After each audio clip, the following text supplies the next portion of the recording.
All right, thank you very much. I apologize for the delay. We're going to talk about education across perfusion borders.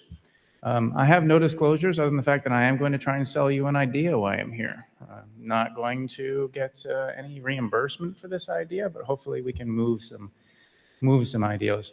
And this idea is going to focus around this highly technical term, FISL. First, let's talk about the need.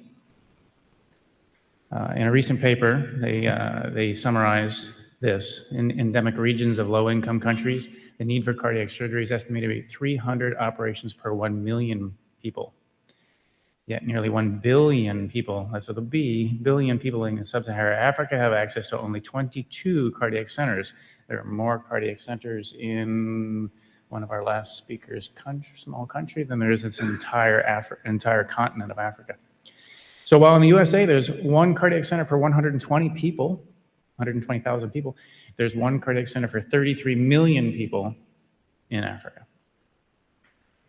And this was the fundamental reason why 14 countries, 7 humanitarian organizations, 18 industry, health, economic representatives joined together, along with 89 individual delegates from a variety of countries, 26 of which were from the USA.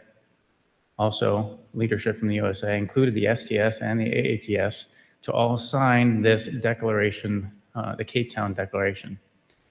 The purpose of the Cape Town Declaration was to create a profession-wide, a global profession-wide consensus and call out for 2 things.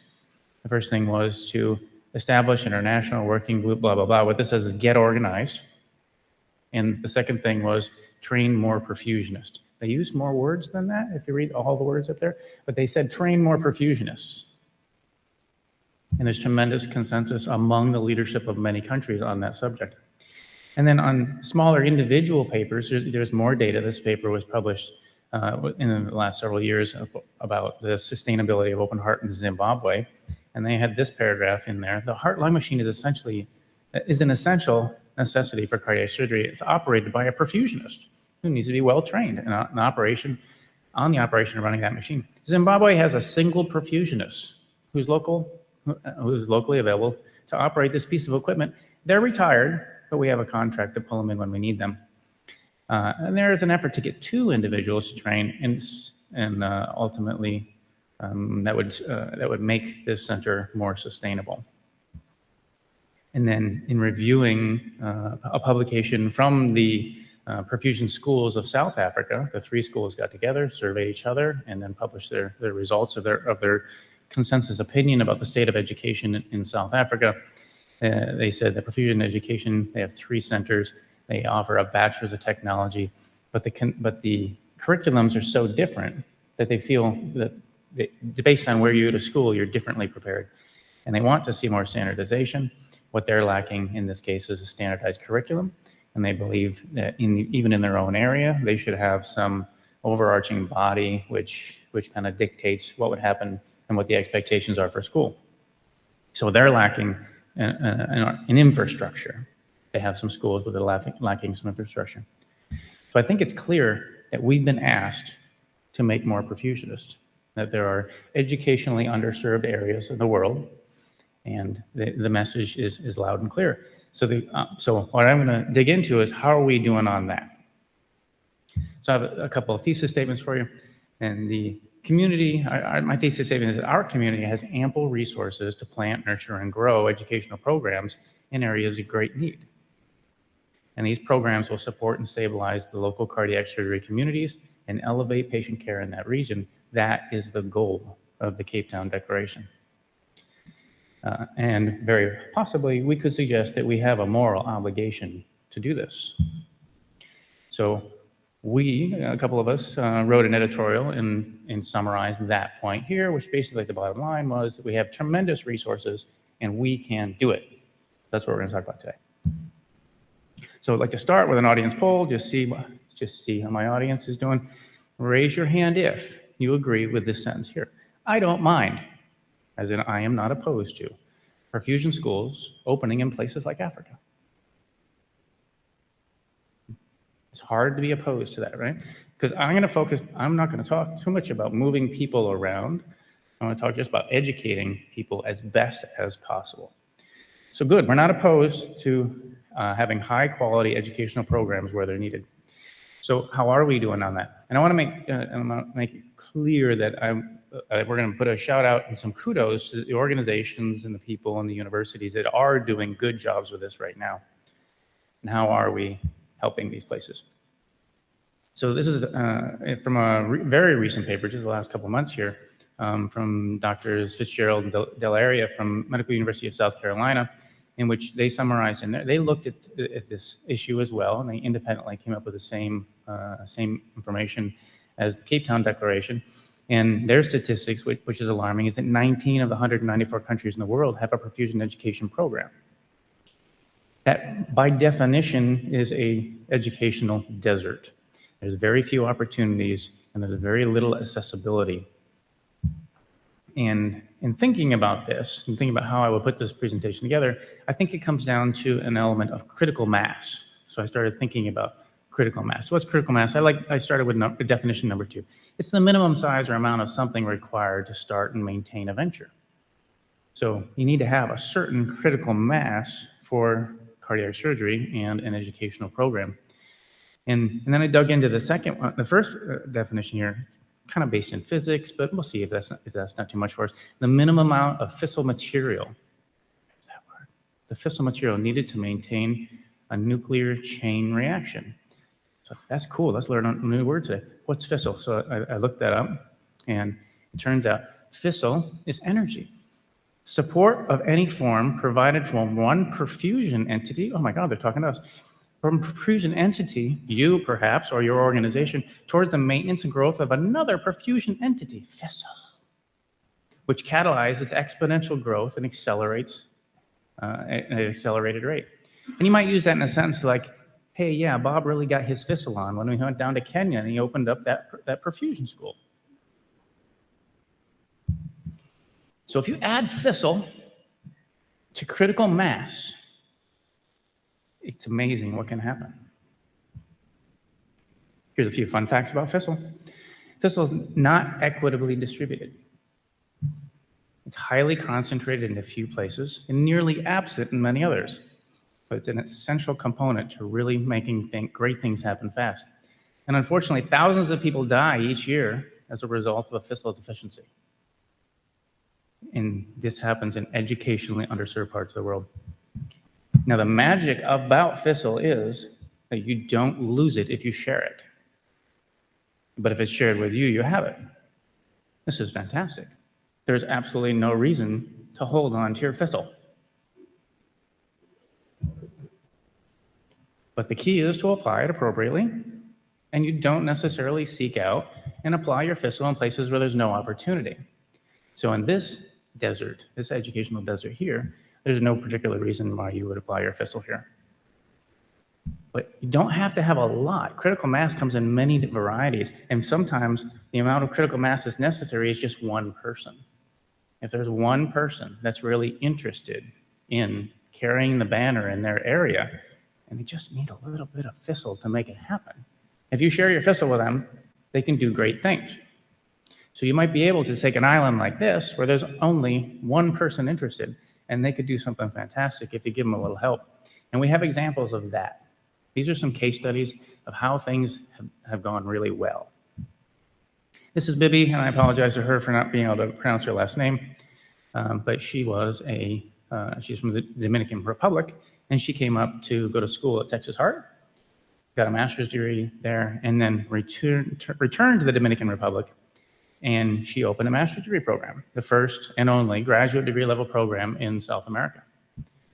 So it was just a little bit of fissile. She just came up, spent some time with us, learned a ton of stuff about how the educational program works, and then took it home, and now has become significant in the leadership of the Association of Latin American Perfusionists, and operates their graduate level program.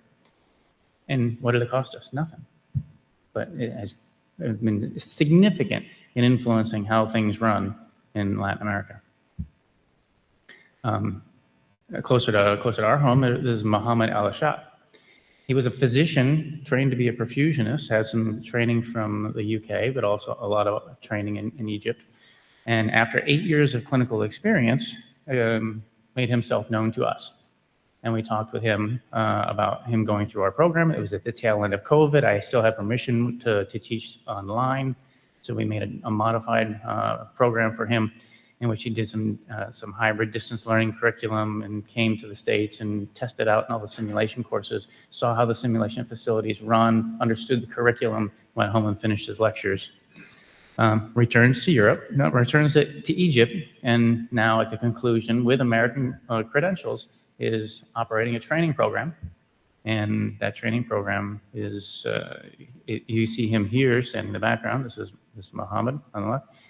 You see him providing clinical instruction to a perfusion student from Kenya and a perfusion student from America. This is one of our graduates. They're an affiliate of ours, and we send students to Egypt for education. It works. One individual, just a little bit of FISL, and they're both now running schools in their area. If you have a little bit more critical mass, you might be able to build a house on that little island. And that was kind of, this is a fantastic proof of concept. This is the paper from Dr. Fitzgerald in Del Area from Medical University of South Carolina, examining online international health professional education. And they used mixed methods, and they looked at some outcomes of their own students, and they look at the review of subject matter experts that they talked to. And what they ended up doing is, as part of this study, was they have developed an online master's degree. They've taken their clinical degree and they've stripped out the clinical, repackaged it as an online learning system, an online learning degree, so it's a master's in extracorporeal sciences, and it's offered intentionally for people outside of the USA. So anybody in the world can get this quality of education if they just enroll in it, and we expect this to be taken online and overseas. Now, I understand, I hope you will comment if I say something wrong. This has been adopted by the ANZCP, so in the countries of Australia and New Zealand, this is the only way to become perfusionists. It's the standard. Every graduate in those countries, every new employee in those countries is a Medical University of South Carolina alum. That's fantastic. And then this is where last night Bob told me, Bruce, it's already too long. Just take slides out. So, so I interviewed these two gentlemen for this presentation. I was planning on embedding a bunch of video in there, but dang it, Rob was right. It was already too long, so I have to summarize my experience with them. So I had conversations with Bob Groom. So many of you know Bob Groom. Bob was the president of the academy. He was an executive committee individual for AMSEC. He was the Journal of Extracorporeal Technology, chief at Maine Medical Center. Just amazing career, significant leadership here in the States. And then when he retired to a small hospital in Kenya. He and his wife, Holly, moved there. He lives and works in Kenya now, and he's the chief there. Now, to get into Kenya and do that significant work, he wants to support a cardiac surgery program in the region. It took him a year waiting for his work permit because they didn't know what a perfusionist was. That's when you know you're up against something. They won't even let you come in and help because they don't understand what you're trying to get help, the help you're trying to provide. So after being delayed, and he finally got there, and he has started an educational program. He's used his international connections to get lectures from many individuals in this room even.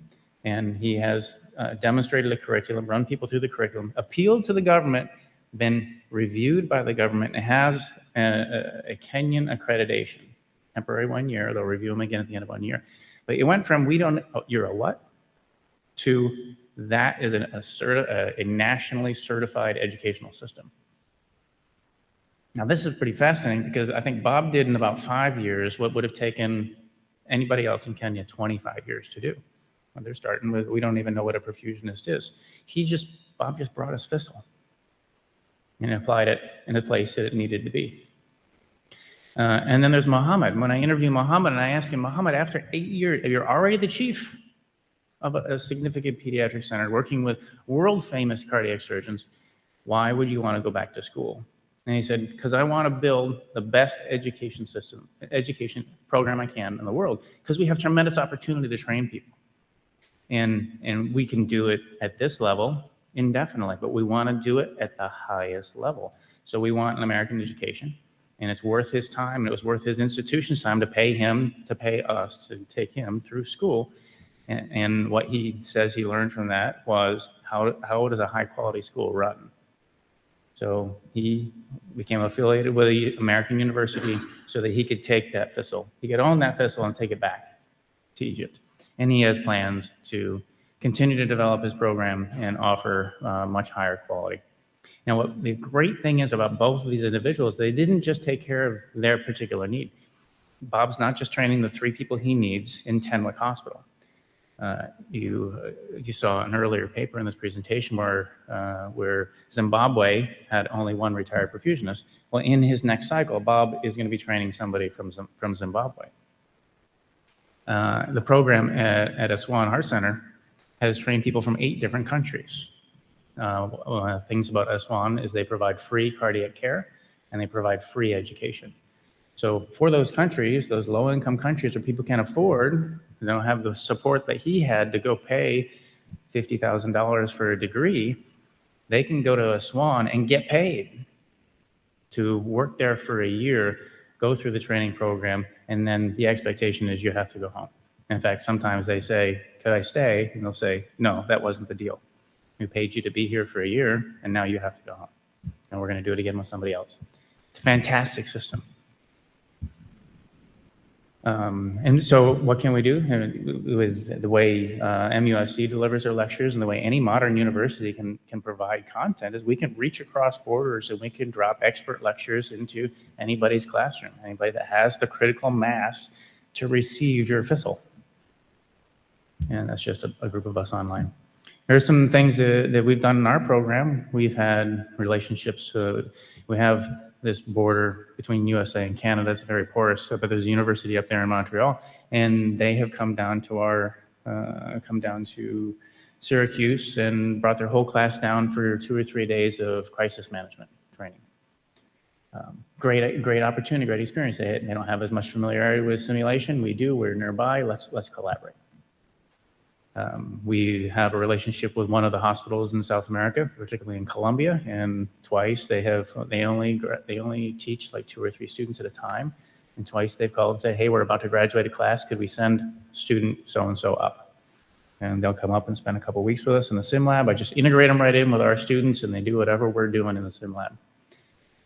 And Bob has brought one of his trainees over from Kenya. In particular, in this instance, we ran Ignatius through a bunch of simulation training, and then we tested him and wrote a letter to the government saying that I've evaluated, I am this person in this university in this faraway land, and I have benchmarked data of graduates from master's degree programs, and I've compared the skills of our graduates to the skills of Bob's graduates and their equivalent. And this, data like that was helpful when he was applying to the government. Now, if you have a greater critical mass, maybe what is needed in that community is not a simple educational program. They're not looking for one leader. They have a bunch of leaders. Maybe they're not looking for one school. They already have some schools, but they're very poorly organized. Maybe what they need is infrastructure with regard to professional organizations and certifying boards and exams that will standardize things.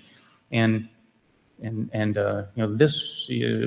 started this back in 1977, and we were 40 years into it by the time Europe had an interest in it. And when, in the early 1990s, when the European board was formed, a group of Americans from the American board and the AMSECT and THI, some of the larger universities, went over and sat with the 31 member countries, and we went through, oh, don't do this, that stinks. We made all these mistakes. If we share our mistaken thistle with them, then they did in 20 years what we did in 40. And that's what we can offer is our experience to anybody so that we can really supercharge the process. You don't have to reinvent the wheel every time something like this comes along.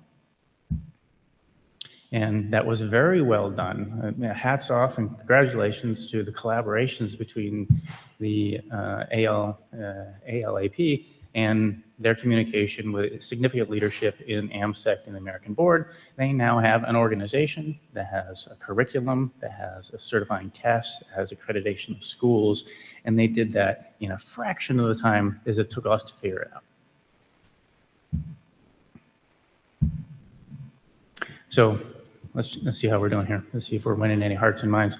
Raise your hand if you say, I am not opposed to the American perfusion schools and professional organizations if they are to help out and help jumpstart educational programs in places like Africa. Okay, we're doing good. That's good.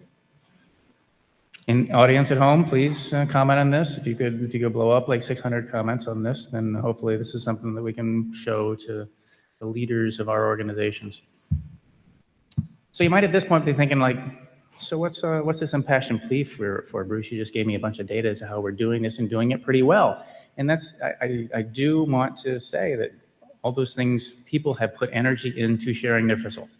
And it is a model but it could be done at a much larger scale. I think what we're doing right now is we're simply picking the low-hanging fruit. If somebody is motivated enough to approach us, we're happy to share, but we're not going to cross the street to help them. And that's what could significantly change. The Cape Town Declaration didn't say, hang out and talk to somebody if they come to you. They said, get organized and start schools. So I wonder if we could get organized. That's what hasn't yet happened. So could we solicit people who want the information and make it available? Could we have a link on our websites saying, are you an international organization? You want to start a professional society? We are one. We did it. We can help you. You want to start a perfusion test? We're one. We could help you do that. We could show you how it's done if you're interested. So we're going to try and walk the walk. Here's my public service announcement. This just in. SUNY and Upstate announces start of a new international graduate assistant program. So in this document, which was approved just last week, it's not on our website yet, we're going to have open applications for international graduate assistants. Unfortunately, one person per year can apply to us, and they will get a paid assistantship, and they will get free tuition and a stipend in exchange for they'll work 20 hours a week for us, helping us teach. Because we're going to pick somebody who's already good at this and already understands, and we'll teach them the curriculum. They'll have practice teaching. This is going to be a 2-year internship on how to run a school. And in the meantime, they're going to complete all the coursework, as any student would, and they'll graduate with their degree in clinical perfusion. Now, I can't guarantee that they're all going to go home. So we're going to have to, take the best people we can, and hopefully they have an impact. Now, we are going to screen, however, for people, and we tell people up front, the purpose of this is that we want someone who is interested in a path and a career pathway regarding education, particularly influencing education in educationally underserved areas. And we're going to ask them, please describe how your interests in promoting international perfusion education will be served by your time here at SUNY. And we'll have to, pick through that. And we have, I hope Dr. Devon will talk at the end here. He's a perfect example of this. He also, I wish I couldn't, as you saw the computer problems I had, I couldn't get a picture of him in there at the right time. But I took a picture at lunch because he came to the States, received American education in Arizona, then went back to the Middle East, opened 2 or 3 perfusion schools. 2 or 3? Yeah. Now he's back here, but I think he did a service over there, right? He's planted the seed over there, and those schools are running, and they're running significantly structured like the program that he went through here. And that's exactly the kind of thing that we're trying to do with this fellowship program. So let's let the leaders express their interests. We're going to hang out the shingle, and we want to talk to people who want to do this. Now, I'm very much on the outside, and we have American Board representative here, so I'm probably going to make 7 mistakes, and I've invited him to correct me. But from the outside, the American Board looks like, the European Board, they look like they're doing really good with this. They're working across national borders all the time.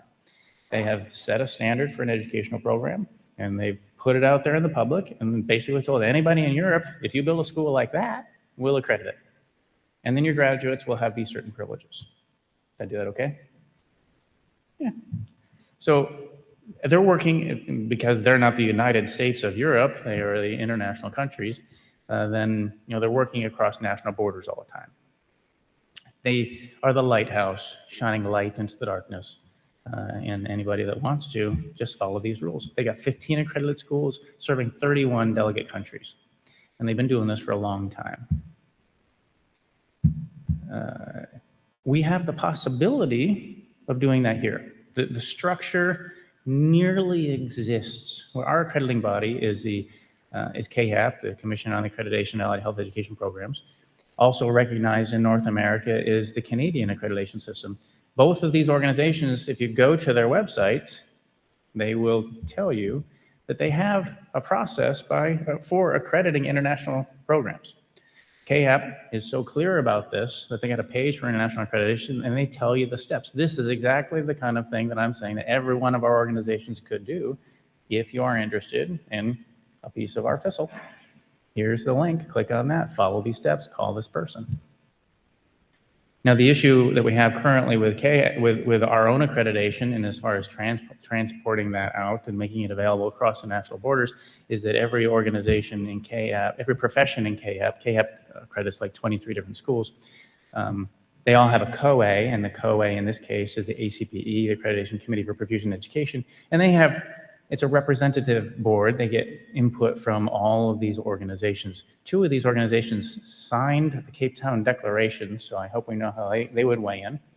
And then the others are you guys here. You are, if it weren't for you, there wouldn't be these groups. So if the comments at home and the people here were to blow up the site, then we would have some feedback. Aren't you the next president of the American Academy? All right. You should talk to Rich about what he's going to do in his time as president of the American Academy. Not yet. I have my mic still. I'm running out of time. So what could we do? We could ask these organizations to share the FISL freely. I'm doing worse. I'm down to 5. So I think that it's clear. 1 billion people asked us to make perfusionists, and I want to make sure that we're not going, what? Oh, the kids are so cute. Aren't the kids cute? So the request isn't made. We shouldn't wait for someone to ask for help. Yet again, they've asked for help numerous times. Let's solicit their inquiries, form committees for international professional development, make a plan to define the pathway for assistance, put your program on the website, point of contact. Everybody knows how to get your FISL. And you can not necessarily hand it out willy-nilly. There could be a process. And there were some great processes described in the other presentations by maybe 6 or 7 people who are going to apply. And you're going to say, who has the greatest critical mass? And I'm going to support one of these programs a year. But 5 or 10 years from now, if 3 organizations are doing this, we've opened up 10 or 15 schools in a country that currently only has 22, or many other countries and many other educational dead spots in the world. And we could make changes very significantly in a really reduced period of time. So we want you to build new perfusion schools. And if you want your organizations to do this as well, I recommend that you use your voice to tell your leadership that you want them to hand out the FISL. Because you can be the FISL. So last one, our inspo. I want our perfusion organizations, raise your hand if you agree, I want our perfusion schools and organizations to share the FISL and jumpstart perfusion education in educationally underserved areas. Who's in with that? All right. Thank you very much. That's my talk.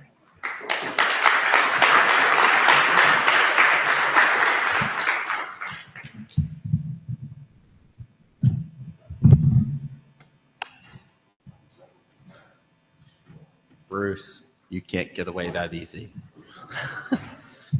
Thank you for a great public service. Please stay. Public service announcement. Are we waiting to do questions? No. Okay. So what's good for the goose is good for the gander, right? So let's look internally within our own country. As we see more perfusion programs start up, it seems to me that we waste a lot of time, money, and effort in each program developing their own curriculum. why don't we have a universal consensus-based curriculum in the United States that everyone could do distance learning and then go to their chosen university for their simulation, clinical training, etc.? Because we're the United States of America and we're we're market driven, and that sounds like a national education system, which we don't have. So there is a curriculum, but it's part of the consensus curriculum, as it is colloquially called, but it's the ACPE approved curriculum, and it says it's 120 pages long with very, very many. It's like 11 chapters of outlines. There's a very well-defined curriculum. And all schools are responsible for teaching that. Now, what we don't do here in the States is that, and here's the lecture on renal physiology. We don't go to that level, but we tell you, you have to teach renal physiology and it's got to cover these things. And now go write your own lecture. And I kind of like that we're allowed to have that kind of diversity in different instructors would bring different expertises.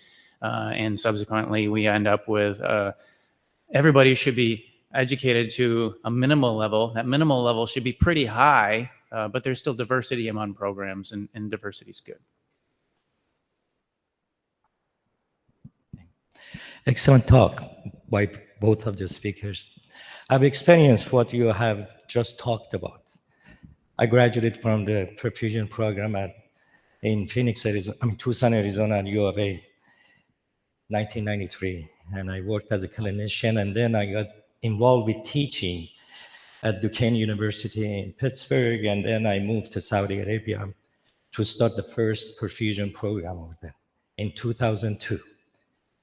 Being in the American board of the program, so I had an idea of what classes has to be taught. So pretty much I offered them, and we started the program, and we had it going for 20 years.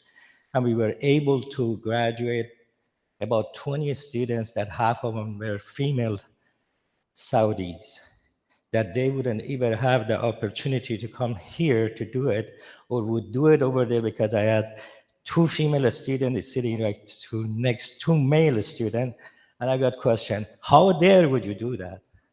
I said, these ladies and gentlemen have to go to the OR, and they have to work together.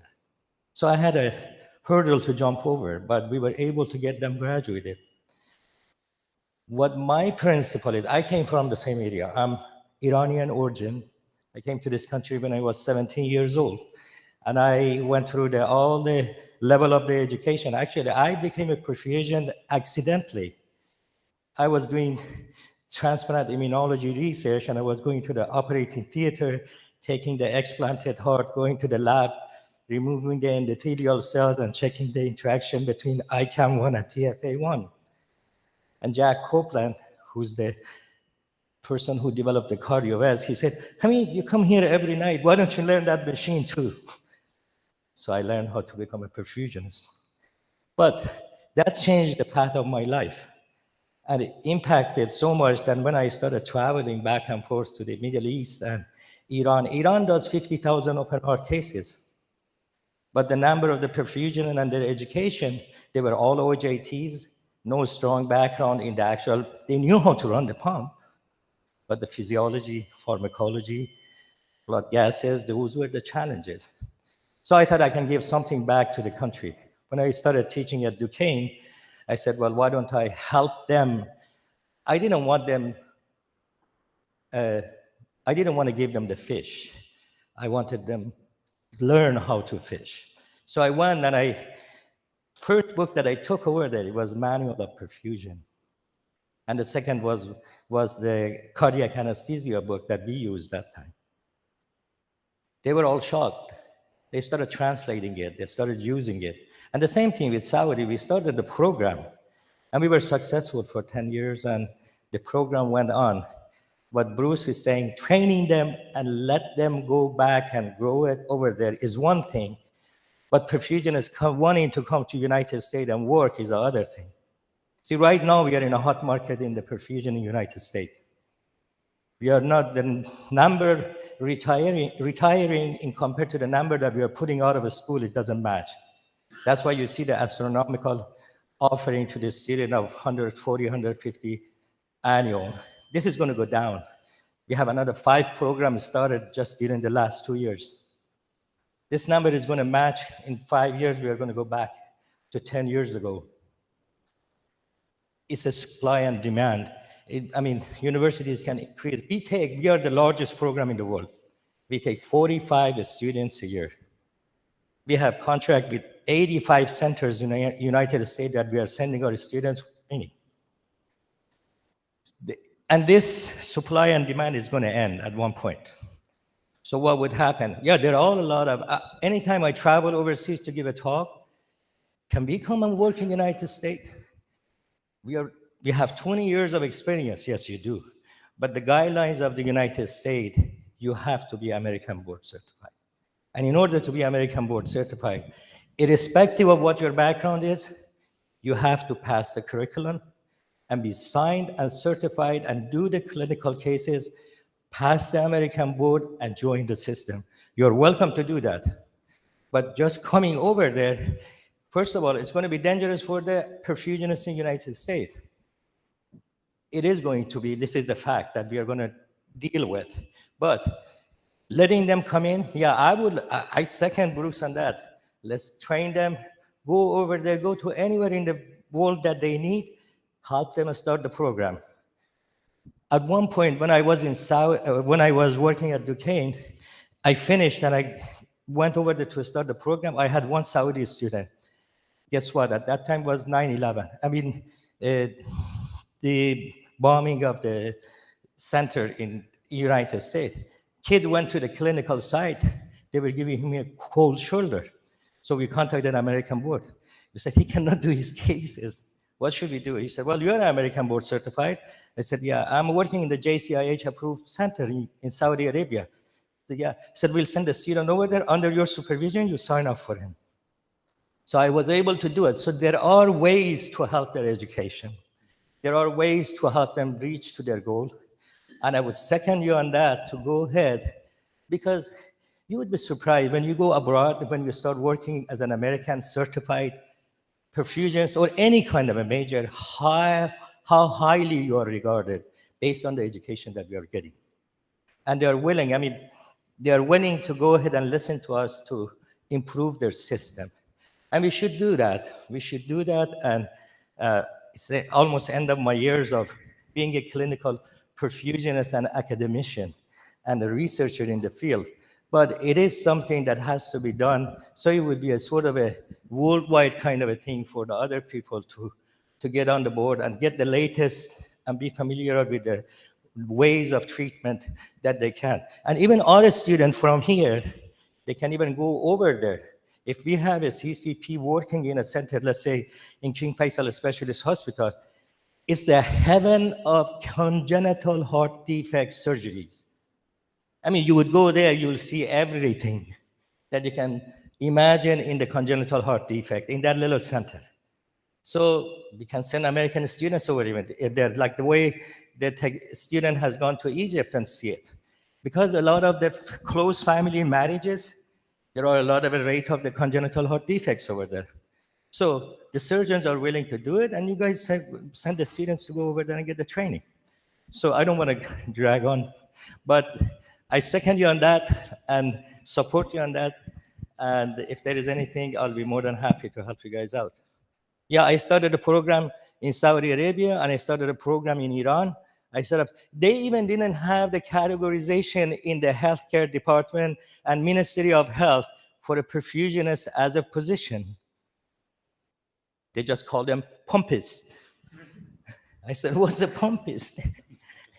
They said, well, that's who they are. What's his background? Oh, he was a circulating nurse. Oh, that one was a nurse. This was a friend of mine that was working in that department. So we put him behind the pump, and we said, okay, now you're a perfusionist. I said, well, listen. Now in Tehran. Now in test.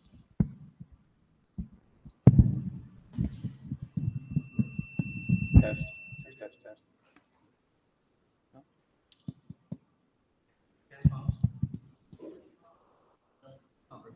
No?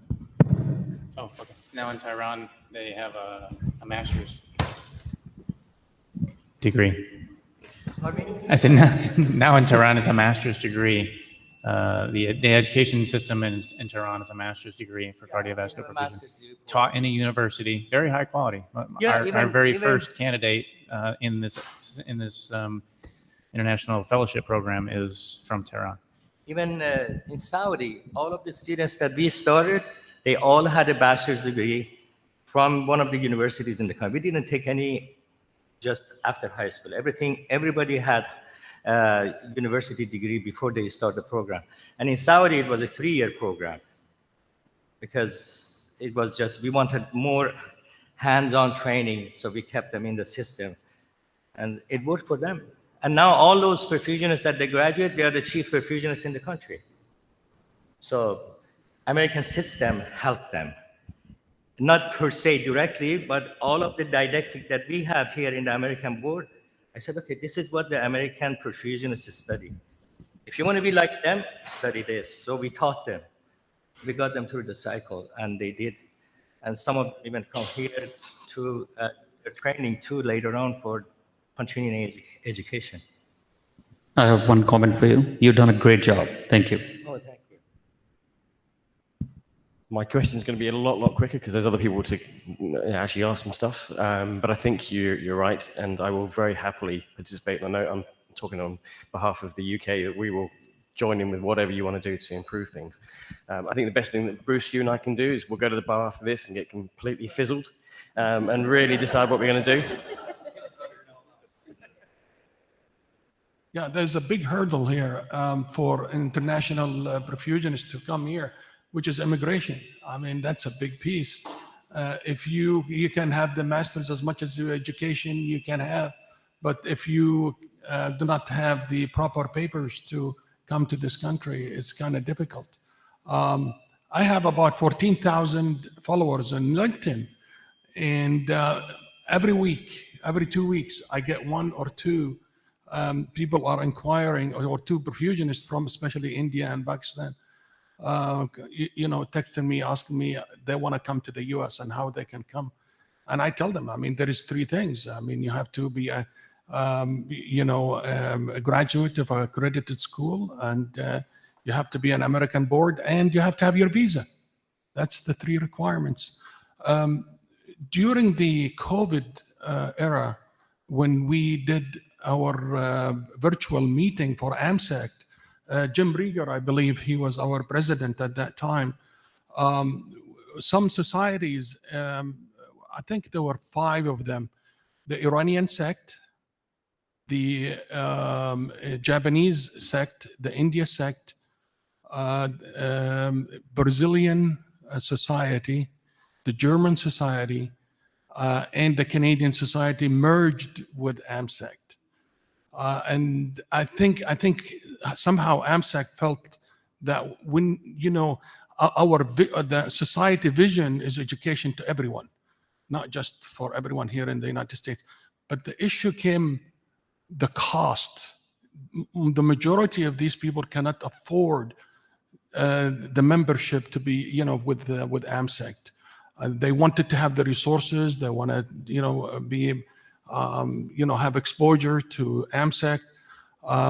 So us as a society, about 8 months ago, the membership committee and AMSEC, they got together and we adopted the STS schedule fee for membership. Now, we do not charge flat $225 for everybody. Now it's according to what country you are from, and according to the World Bank, they have set limits. And now I'm proud to say that we made AMSEC available to anybody in the world. I think for India, we dropped the fee from $225 to about, I think, either $50 or $60. So, the more we can bring these people, together, the better for everybody. And I'll tell you, I visited Pakistan, by the way. I was invited about 5 years ago there. Very impressive group of perfusionists. My God. I mean, talented, intelligent, not less anybody, any perfusionist that I have met all my life. So we are missing the boat, definitely. And I really commend you guys for taking a lead in trying to recognize this issue. And I think there is a future where we can all work together one way or the other. But thank you very much, guys. Appreciate it. We're short on time, so we'll have to wrap up with the last couple of questions. Go ahead. For Bruce, you have an international rotation for students. What are your comments on the ABCP's new rule that students abroad, those cases don't count for their boards to be able to sit? I love to point out that when Muhammad, in that picture, when Muhammad was standing behind my student's pumping the case, Muhammad's getting credit for his recertification, but my student's not getting credit for pumping the case. I don't understand that. Right. I don't understand how we remedy that in our mind. Now, that's not to say I don't think that Muhammad should get credit. No, I love that. You're CCP, right? No, not you. Rob. You have American board certification? Oh, I thought you were a CCP. Yeah, I think CCPs that work overseas should be able to count their cases. But if it's good for the CCP, was that the goose or the gander? Then it should be good for the student too. A lot of great presentations this afternoon about projects going on around the world to help people, right? And this is what we're talking about doing. We're talking about helping our colleagues now around the world, not just the patients, but the colleagues. Donnie Lukoski likes to ask the question, can I be provocative? And I always know something interesting or challenging is going to come from me. So I want to ask that question. I want to ask a provocative, I want to say something real quick to set it up though, but because the American Board Certification, a ton of credit to them. Absolutely outstanding work that they do. It's a voluntary certification. You don't have to have that certification to practice perfusion in the United States. Even in a licensed state, where that is a path to get your license, there's also another path if they follow the model language set forth by the GRC. AMSEC's standard and guidelines, standard 2.1, a perfusionist, and this is for qualifications of somebody to pump cases, a perfusionist who is board certified by the American Board of Cardiovascular Perfusion or who has demonstrated equivalent qualifications and competency shall conduct cardiopulmonary bypass. So there's a path already. My institution, my policy, because that's how this gets enforced, is the institutional policies, used to be you have to be certified by the American Board or obtain that certification within a year and a half of employment. You get canned. We were looking at hiring somebody from Australia. Couldn't do it under my policy. My policy is now AMSEC standards and guidelines, so I can hire whoever I want. So you can do it. The hurdles notwithstanding that Kareem pointed out about visas and that sort of thing. If we can't get our organizations to do what we need them to do, we can do it ourselves. So that's my question. Why don't we just do it?